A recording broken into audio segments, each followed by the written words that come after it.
Siamo con Jacopo Berti, consigliere regionale del Movimento 5 Stelle, qui ci troviamo al Verona Pride. Ci sarà quindi qualche iniziativa da parte sua anche su questo tema di diritti civili in regione? Assolutamente sì, sono qua per questo. Tutti in campagna elettorale parlavano dei diritti e poi vediamo, io ho sempre detto che dopo la campagna elettorale mi sarei messo in gioco in prima persona e infatti oggi sono qui. Prima di tutto per dare il mio apporto, per fare i complimenti a chi si sta battendo e adesso tocca a noi dentro le istituzioni batterci per gli stessi diritti di tutte le persone in Veneto. La centralità della persona è fondamentale. Ma la regione che cosa può fare per il matrimonio?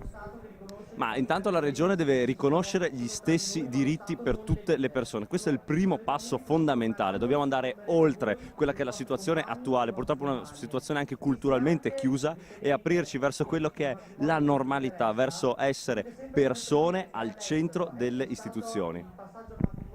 So there are some elected officials from Veneto region here.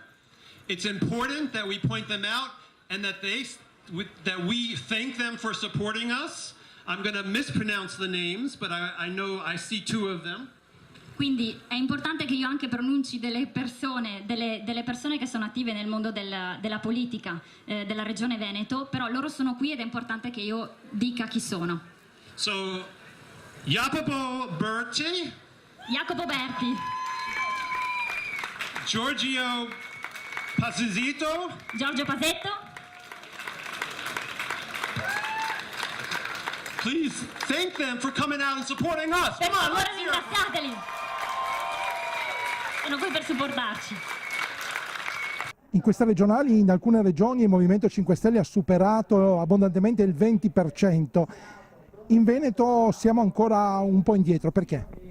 Ma perché abbiamo ancora tanta strada da fare, siamo ancora poco radicati sul territorio, ma stiamo arrivando. La nostra è una grandissima battaglia di legalità, una battaglia per la persona, per la centralità e per i diritti delle persone. Per questo, in una terra dove si fa fatica, dove abbiamo visto ancora metà dei votanti sono di fede leghista, dobbiamo continuamente migliorare. Siamo passati dal 2 al 12%, abbiamo messo dietro Tosi, abbiamo fatto il record di preferenze, io personalmente a Padova e terzo in assoluto in Veneto. Siamo una valanga che è partita ed è inarrestabile.